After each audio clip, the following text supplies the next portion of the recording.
Welcome to Secret Dealers, the show where we value everything in your home and you decide what to keep and what to sell. Go for it. I'm about to send 3 antiques dealers into 2 homes they've never seen before. Methinks this house is going to be interesting. Their expert knowledge will be put to the test and they'll be using their own cash to place secret bids on the owner's best items. It's got a lot going for it. On today's show, the dealers find themselves up against the wall. I don't know if this is a good bid, bad bid, but it's a bid nonetheless. You're laughing at that. It's an insult, actually, that one. No, I wouldn't sell it for anything like that. Simon resorts to desperate measures. I'm going to use my psychic powers to predict where the bids are going to end up. And some big cash offers save the day. Thank you. That's incredible.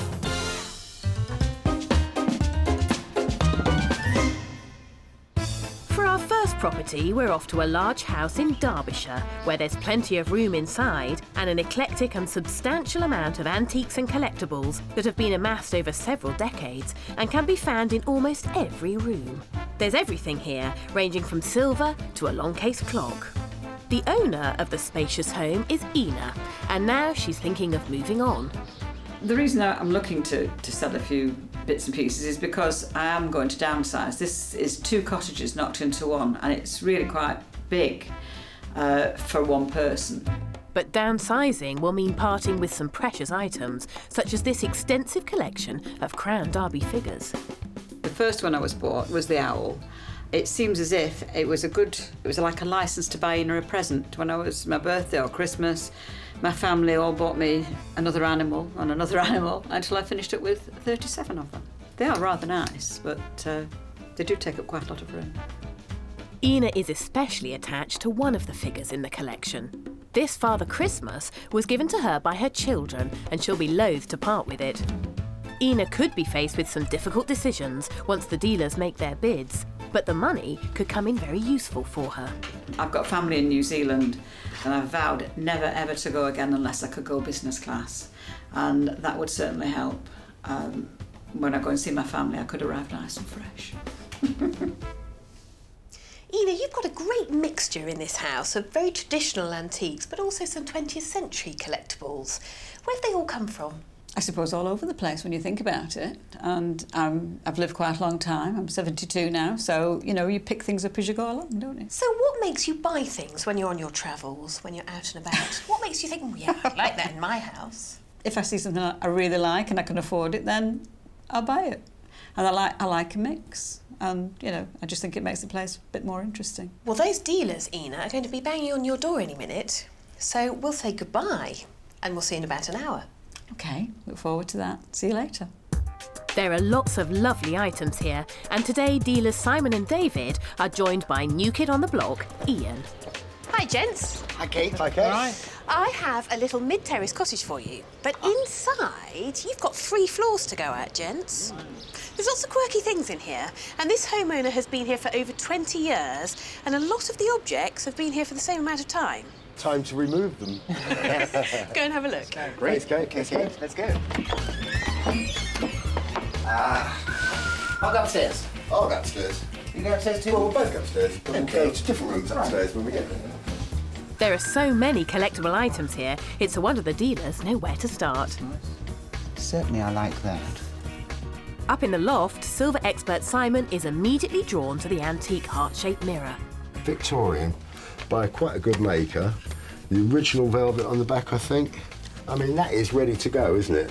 Definitely one to try and buy. I'm going to leave a good bid on that. Methinks this house is going to be interesting. I get a nice little feeling. I don't know why, but I do. Meanwhile, downstairs, Ian, who knows his ceramics, is the first to spot Ina's Derby collection. Some Crown Derby figures. They're very popular. They're quite modern, though. They're made in the last 20, 25 years. But there's so many, it's making his head spin. God, there's loads. Let's have a count up. 1, 2, 3, 4, 5, 6. While Ian is busy adding them up, David, And I'm in here. always on the lookout for nice bits of jewellery, is in the bedroom. An opal and diamond little bar brooch. Quite sweet. Looks very 30s in many ways, the design. Pretty thing, and it's quite a nice opal. Set white gold. David's so tempted, he's leaving his first bid of the day. Put that there, and that on top. Looks like Ian has finally finished adding up those pieces of Crown Derby. I'm going to bid for the whole lot. I'm a bit of a shot in the dark, but I'm going to have a go. And probably upset somebody, but I'm going to try. Come on, Ian, I reckon there's almost £1,000 worth of figures in that collection. Back in the bedroom, the brooch that David bid on has caught Simon's eye, but he thinks not all is as it seems. What you got? Now Kate. that is a stunner. Is it an opal and diamond Art Deco brooch? Do you know what it reminds me of? Half a buckle.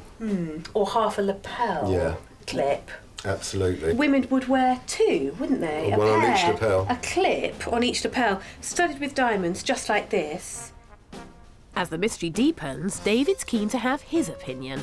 Well, I think it's it's slightly milky, the opal, but it's nice. Do you think that's half a clip? Could be. Does it matter? Pretty little thing. David likes this, Simon. Oh, she does push you to pay. It's good on black. Just need a little black dress. Yes. Oh, should we have a little go at it I don't anyway? think you What should buy difference? any of that jewellery. No peeking. Out you go. I don't know if this is a good bid, bad bid, Right. but it's a bid nonetheless. In the attic room, Ian has spotted the antique mirror that Simon has already bid on. Silver. Very stylish. I think that's really nice. I'll be leaving a bid on that. Hopefully we'll get this. Never know. Try my luck. Luck? If you really want it, Ian, you're simply going to have to make the strongest bid. In the hall is a late 18th century Longcase clock, which actually belongs to Ina's business partner. It wasn't suitable for his house, so she's been looking after it for him for 20 years. He's agreed to let her sell it if the price is right. And Simon is the first to have a closer look.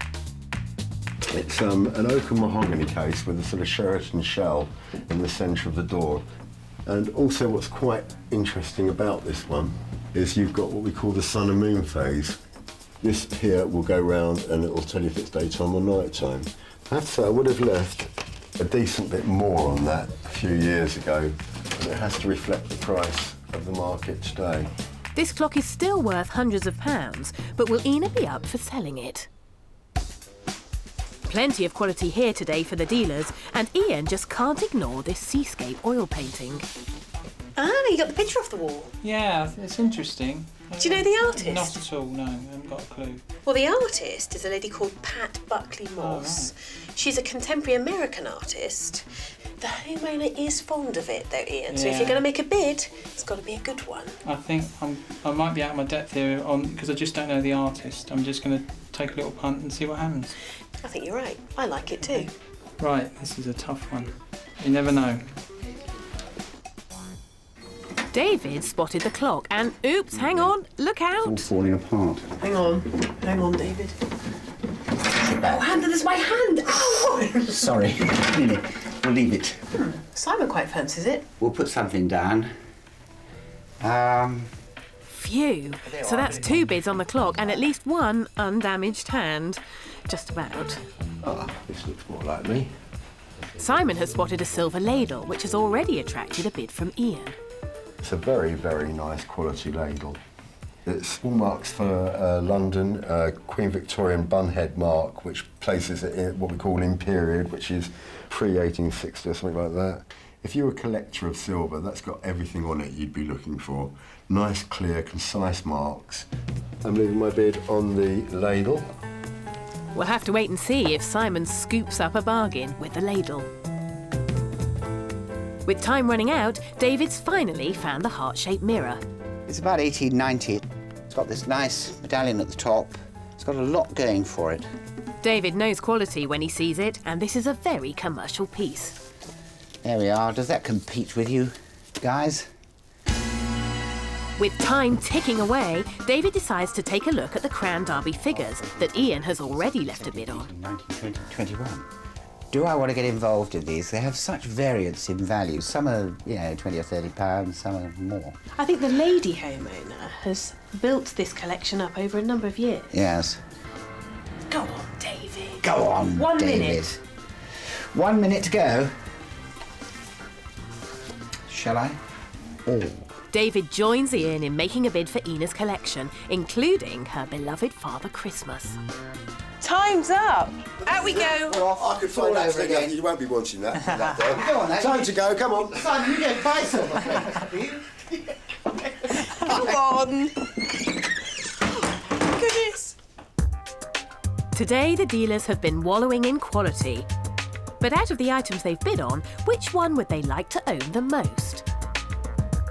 I didn't expect to find such nice things in this property, but there was some lovely jewellery which I did like, and I'm hoping that I've bought some of it.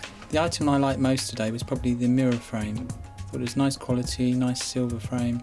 I liked the heart-shaped motif, and I think it would have been quite easy to sell.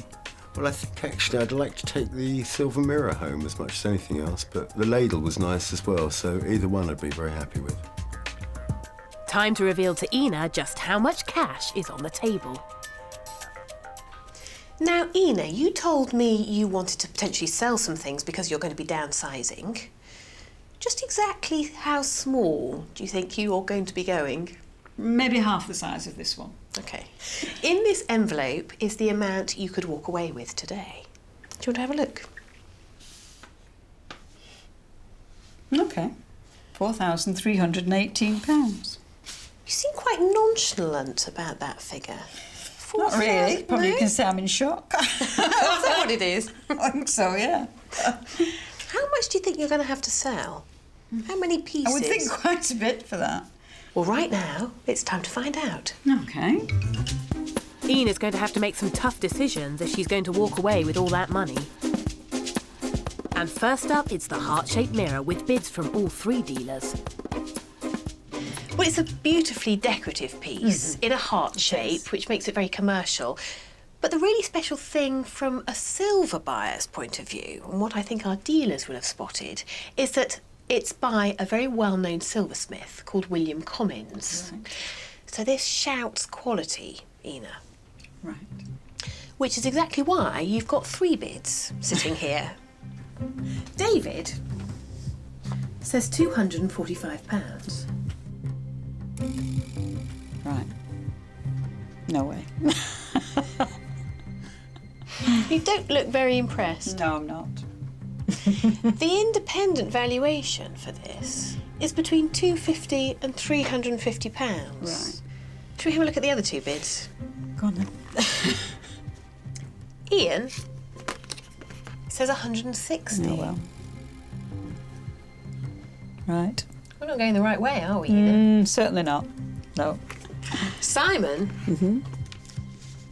says 315. That's a bit better. Okay, No, so that's an acceptable offer. we have a sale. Yeah, we've got a deal. So that's £315 towards Ina's trip to New Zealand and a brave bid from Simon. I'm really pleased to buy the mirror for £315. I think it's still a profit left in it. It's a really nice example, so thank you very much for selling it to me. Next up, it's the opal and diamond brooch. David and Simon both bid for this piece and are intrigued by its origin. Ina, tell me where this brooch has come from. It belonged to a great aunt of mine, and she was like me. She was an opal birthstone person. She was an October, and that's how I got that. I'm not sure, Ina, whether this started off life as a brooch.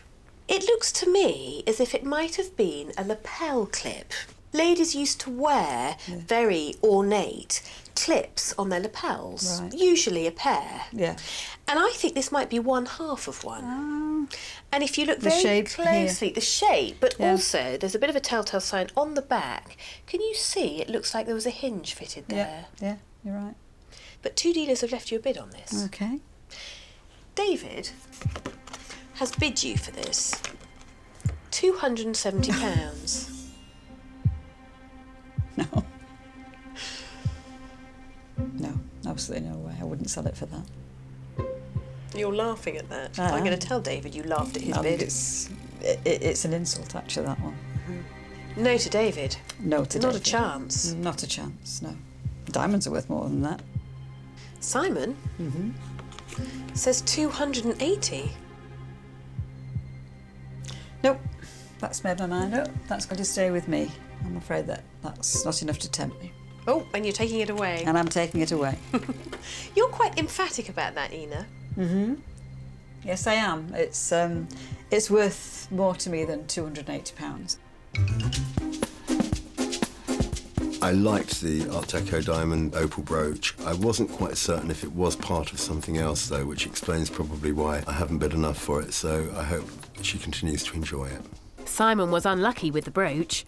Ina also turned down his offer of £45 for the tortoiseshell bowl, and David's offer of £460 for a diamond-encrusted platinum watch, and Ian's offer of £200 for the Pat Buckley oil painting. Next up is the Longcase clock belonging to Ina's business partner. David and Simon both loved the unusual sun and moon face. The independent valuation on this clock is between £400 and £600. Two dealers took a second glance at this. Okay. David has bid you £460. Okay. I don't know. I would have thought it would have brought a little bit more than that, personally. What do you think your business partner would say? I think he'd say the same. Okay. Simon says 480. Okay, well, it's not my clock, as I've already said, but he would actually take anything between £500 and £550, he said to me. So if they're prepared to up it up a little bit, he'd take probably £500. So it's up for negotiation. Well, we'd better bring those dealers back in and start negotiating. Ina, meet David Ford and Simon Schneider. Nice to meet you. Hello, Ina. Hello. You're very close, boys, but the winning bid is £480 from Simon. Just. But Ina hasn't decided to sell it for that price. So if either of you want to take it home, we do need another bid. How do you feel? We're very close, but... How close were we, just out of interest? About £20. Oh, Yes. that close, very close. Yeah. Oh, I'll have another little go if it'll help. You never know, going that extra mile may make the difference, so... Thank you, Simon. How do you feel, David? I will write something down. But we're talking little.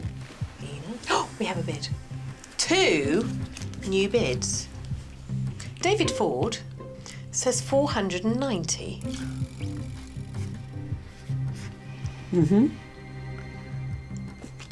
Simon says 495. I had to just keep it under 500, purely because I know that whatever happens, it's worth £500. I mean, hopefully it's worth a wee bit more. But... Yeah. Well, that he will accept that. He'd put 500. So for a £5 short, he'll sell it? Yes. Oh, that's lovely. Thank you very much indeed. Congratulations. We have a sale. Do you want it for 500? With only £5 in it, Simon wins again. I think we were both very close, and I do honestly hope there's a profit left in it. Well, we'll find out if Simon's able to sell the clock for a profit at the end of the show. And the sales don't stop there.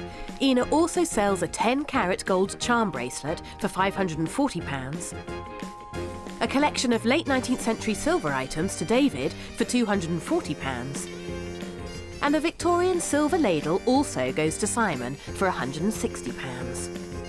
And Ian's dry spell comes to an end when he buys a mid-20th century silver-plated incense burner for £40. Finally, it's Ina's vast collection of Crown Derby figures. Ian and David are tempted. Although not antiques, the figures are highly collectible. And Ina's collection includes her precious Father Christmas figure.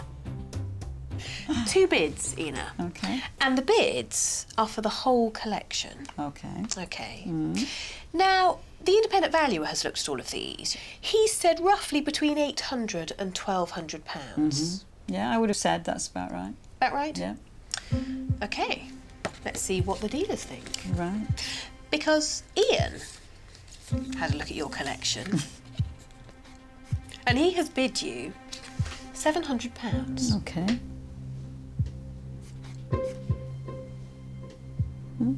Right.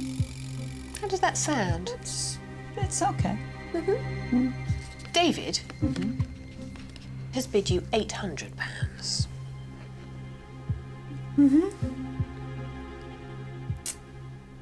I don't know. This has caught you a bit on the hop, hasn't it, Ina? Has a bit. But whatever decision I make, they're not having Father Christmas. OK, what's special about Father Christmas? Just one of those things. It was the kids bought me that, so I wouldn't sell him. I would say 800 from a dealer who's got to make his own profit sure. is a good bid. Yeah, I'll sell them, but I'm not selling Father Christmas. So we've got a deal. But Father Christmas is most definitely staying. Yes. Well, I will have a word with David, and I'm sure I can twist his arm so that you can keep Father Christmas. Right, OK. We have a sale. We have a sale. So, £800 to Ina, and David's feeling festive. So I bought the Crown Derby, but I've got to leave Father Christmas behind because the owner can't bear to part with Father Christmas. Well, I understand that. In total, the dealers offered Ina over £4,000 for some of her stunning antiques. In the end, she sold 19 items. So after all those big decisions, how much has she made? Well, the big question is, Ina, have we got you to New Zealand? Well, let's see. You have made today £2,725. That's wonderful. Oh, that's wonderful. Thank you. That'll get me a business class ticket. Fantastic. So it's worked. We're decluttered and I'll be able to go to New Zealand in comfort. Next, we're off to a semi-detached house in Cheshire. Widower Tony has lived here for 45 years. Inside the house is a small but eclectic assortment of items, many of which were collected by his late wife. But now Tony's decided he wants a change of scene. She looked after them, she dusted them when she was here. I did the hoovering, she did the dusting. Now she's not here to do that. I don't think she'll mind if I dispose of them rather than keep dusting them. Because his late wife Pam was in charge of the purse strings, Tony has no idea how much some of the items are worth. My wife bought all of them, so I wasn't always party to how much she paid for them. One of the nicest items in Pam's collection is this Edwardian silver rattle. Pam bought it in an antique shop many years ago, really. It would be interesting to find out how much the dealers think it is worth now. Tony also has a few heirlooms of his own, such as this 19th century brass carriage clock. So what do you think about the items around your home then? I am quite happy to dispose of some of them, actually. I prefer something more minimalist. Right, So it's clutter. Well, when it comes to ornaments, our dealers are quite keen on some, you know, Tony. Good. So I think they might be quite busy here. Oh, well, I hope so. Let's see if dealers Ian, David and Simon can help Tony create his minimalist interior. Hi, fellas. Hi, Kate. Hello, Kate. Now, I've brought you to a suburban semi. What do you think? You never know till you get in, do you? Exactly. Well, I can tell you that inside here there are lots of collectibles and knickknacks, and the homeowner isn't particularly attached, so it has got to go. But I don't want any silly business, though. No mean bids. Go on, get in there. Let's go to work. Thanks, Kate. Thanks, Kate. Right, come on, boys. Let's go to work. Let's go for it. Well, I'll go this way.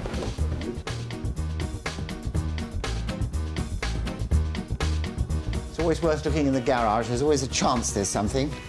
Quick look in the cupboards. In the bedroom, silver specialist Simon immediately spots the rattle. The condition of them is often quite tatty, and that's mainly because if they've been used by baby tends to chew them. It's in pretty good condition, but it's worth a wee bit to get going. I think it dates from about 1902. First bid of the day to Simon. In the lounge, David is the first to spot the antique travelling clock. Quite a nice, clean little clock with its key and its case. I guess it's probably about 1900, 1910. It's not terribly, terribly old, but it's quite a pleasing little clock. So I will make an offer for that. David is hoping to strike it lucky with his first bid. And in the kitchen, Ian has found something to his taste as well. I can see some Pico ware, very stylish, made in the 1950s, but very, I think, 1930s styling. I used to buy this and send it to Italy and buy it at the car boots for £1 a piece and sell it for about £10 a piece. I'll definitely leave a bid on that. I hope you're leaving more than you did in your car boot days, Ian. In the bedroom, David spots a 9-carat gold pendant and an 18-carat gold chain that has already attracted a bid from Simon. I quite like jewellery. I do seem to do quite well with jewellery one way and another. Well, David, you're going to have to bid strongly if you're going to beat Simon. Downstairs, Ian's ticking along nicely. He's noticed something of particular interest on the carriage clock that David has already left a bid on. Thurlow Ride, well, that's near my part of the world, the Isle of Wight. I think I'll be leaving a bid on that, definitely. So with both David and Ian in for the clock, I think this is going to be a very popular piece. Right, into the kitchen. You never know what you're going to find in kitchens. Well, food and old tools. And a little spirit level. I mean, not my sort of thing at all, Kate, but I have to say, it's a lovely bit of... Isn't it sweet? You know, it's beautifully made, isn't it? No, I didn't expect you to go for that. I expected you to go for that. Why would I want to go for that? Do you like it Pico ware? I think it's known as magnalium, which is a combination of magnesium and aluminium. OK. I can see the style, especially on that piece, actually. I haven't got a clue as to the value of it. £50 to £100? Thing is, do I want to get involved in that? Is it a bit new for me? Get involved, Simon. Get involved. Get involved. I think I prefer that spirit level. You're old and traditional, aren't you? Listen, you need all types, though, don't you? We can't all be the same. Look, Kate, I'm leaving a bid on the tea set. Oh, well done. So I'm not so traditional. I've left £2.50 on it. Oh, Simon. Good to see someone is branching out. Ian, however, doesn't need any persuading when it comes to Whitefriars glass. But he spotted an imperfection. It's got a factory blemish there where it's been blown into the mould and it hasn't quite filled the mould. Hey, Ian. Nice colour. Yeah, kingfisher blue. Yeah. Well, what about that little blemish? Does that affect it much, do you think? Definitely, that's going to knock off 30 or 40 quid off the price, really. Still for you, though? Yeah, I'll definitely leave a bid. Sounds like you know your onions when it comes to Whitefriars. Here we go. Ian may know his onions, I just hope he's left a tasty bid. Time's almost up and Simon spotted the carriage clock, which David and Ian have already bid on. So what helps this clock a little bit as regards to value is that it's got its original leather carrying case. So what you would have is if you were actually travelling around on a stagecoach, going somewhere, and you wanted to know the time, you didn't want to take the whole clock out, you could just remove this panel and tell the time like that. Adds a tenner onto the price, to be honest. I will put a cheeky little bid on. You know, to be honest, I'm not really bothered what they've left because I know what I can get for it and I know what I want to pay for it. In fact, Simon's so confident, he's even added mind reading to his list of skills. I'm going to use my psychic powers to predict with where the bids are going to end up. That I think I'm going to be lowest. I think Ian's going to be next. And I predict David Ford will have the highest bid for this clock.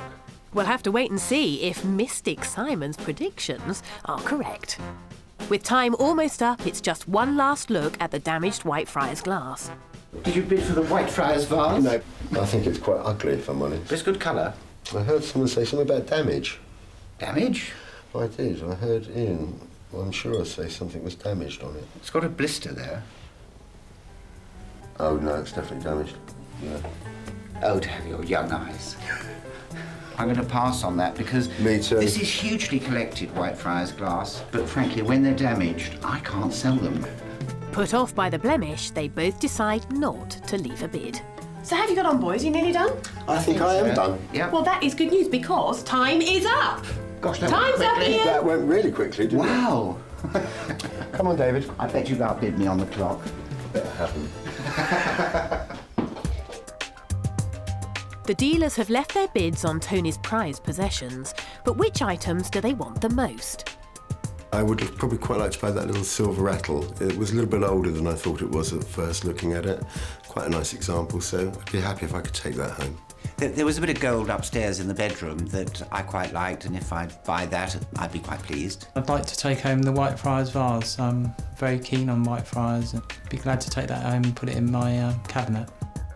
Tony has no idea what the dealers have bid on or how much cash is on the table. Time to find out. This is the amount of money you could walk away with today. £1,002. I wonder what they found for all that. First up, it's the Whitefriars vase. The damage put Simon and David off, but Whitefriars enthusiast Ian did leave a bid. This is actually known as the TV vase because of the shape. And old-fashioned televisions were actually this rectangular, slightly yes, that's right, slightly curved shape on the front. We've got a bid here, and the bid is from Ian. Now, the other two dealers did look at this, but they were put off by one thing. This has a little blemish. Have you ever noticed that? No. Have a look yes, there, I can Tony. see it now, yes, there is. Now, So there Ian is. thinks this is actually an imperfection when it was made. The independent valuation on this vase, taking into account that blemish, is still between £50 and £75. Ian says, after all that, £60. Good for Ian. He can take that home. We've got a sale. We have. £60 for the vase and a great start for Ian. I'm really glad to buy the Whitefriars. It's going to look really nice in my shop window. The blue colour really attracts people in. In the bedroom, Simon made several bids on some of Tony's items. Let's see what Tony thinks of the bid on the Silver Child's Rattle. Simon was particularly drawn to this little baby's rattle. Tell me about this piece. My wife bought it in an antique shop in Morecambe. These little rattles, I think, are quite fun, and they are very collectible. People like them as cabinet pieces, if you like. Little bits of silver, quirky items. But in the early part of the 20th century, these may have been given as christening presents in quite a well-to-do household. And the thing about yours is it's got these little, they're not bells, but they're little tassels to amuse the baby, obviously. And this little piece here looks very pretty. It's a piece of mother of pearl. But this is a teething bit that the baby could chew on. And often you see them either in ivory or coral, or, as we've got here, mother of pearl. We've got a bid here, Tony. Simon would love to take this home, and he says £95. That sounds good to me. Not bad. That's right. That's sold. We have a sale. We have. That's another £95 for Tony, and the rattle goes to Simon. Oh, well, I'm pleased to buy the silver rattle. It's probably my favourite thing today. I'll just have to find a little baby to give it to for a christening present now. Tony also accepted Ian's offer of £15 on a 1950s glass ashtray. David's offer of £32 on the Beswick teapot. And the gold pendant and chain that was David's favourite item went to Simon in the end, who left a top bid of £210. Next up, it's the 1950s Pico tea set. Simon, who usually bids on older antiques, has taken a leap of faith, but will Ian outbid him? Now, Tony, in your very functional, normal kitchen, you've got a very stylish retro tea set. Do you use this? No.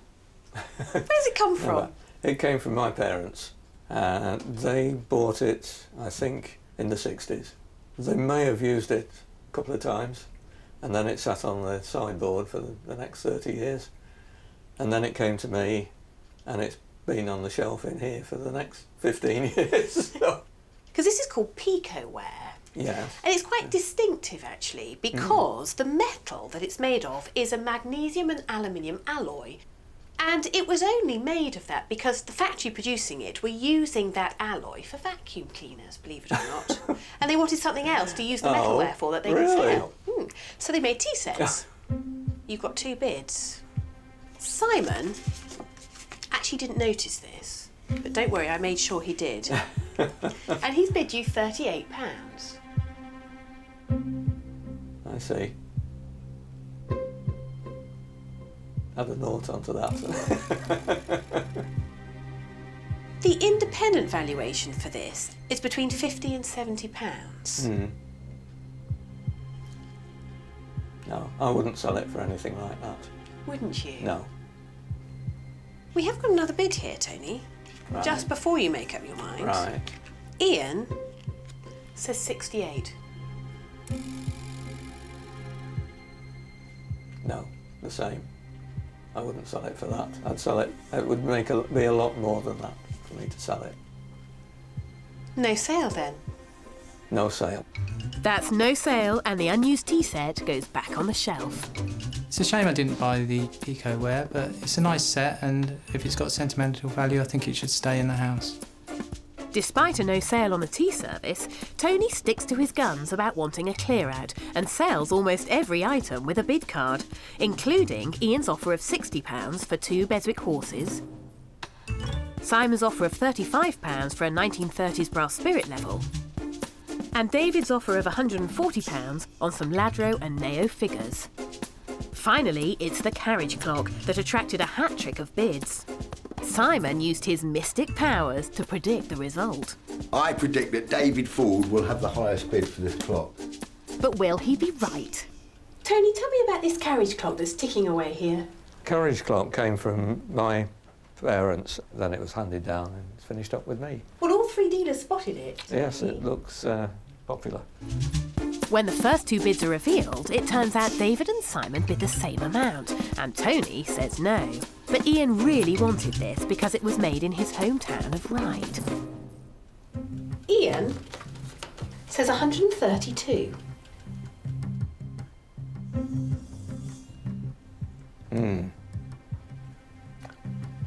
That makes me think now.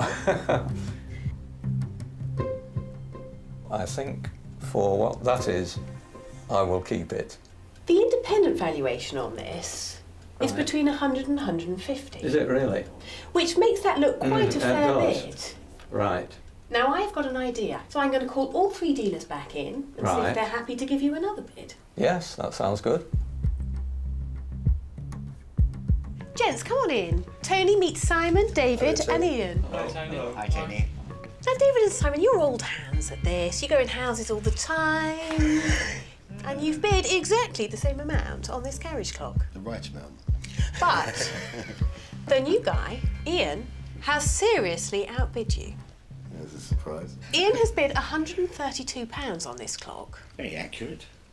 But we still don't have a sale. So I'm giving all 3 of you the opportunity to give me another bid. And for you 2 to catch up with the new kid. Right. Tony's obviously looking for a little bit more. Tony is. Go up at another bid down. But OK. I don't see much point in rebidding because I'm not going to beat you, Ian. So. OK. Simon, you've done some scribbling. I have rebid, but I Yep. know it's useless. OK, well, what about... Well, you're a fat lot of good. But I just about want you? I'm going to try another little bid just to see if I can buy it, and but it's not going to be a lot of difference. OK, OK. I can be patient. So we've got a bid from you. OK. And we've got a bid from Ian. There we go. Well, Simon is completely wasting our time and has bid you £120. We know that's no good. Ian has bid you £140. Initially, I thought it was going to be worth more than that, but in view of all the information that I've just received, I think 140 is right. I'll sell it for that. We've got a deal. We've got a deal. Thank you very much. Thank you. Thank you. So that's a sale to Ian, and it looks like Simon's days as a fortune teller are numbered. But no hard feelings, eh, Simon? Ian's bid, to be fair, was much higher than David's and my own, so I think he'll probably have an expensive carriage clock on his hands. I've got a friend in Ryde who's got a shop in Ryde High Street selling antiques. It's going to look really great in his window. He's going to do really well with it. In the end, Tony sold everything apart from the tea set. Time to reveal just how much cash he's made today. Well, I think you have certainly made the most of what was on offer, Tony, because you have made £942. Thank you. That's incredible. How do you feel about that in your hot little hand? More than I was expecting. Today's homeowners have walked away with a total of over £3,500 from our secret dealers. But just how wisely did our dealers buy? Simon still hasn't shifted Ina's Longcase clock or silver mirror, and David has put her Crown Derby into a sale in Derby, so good luck, David.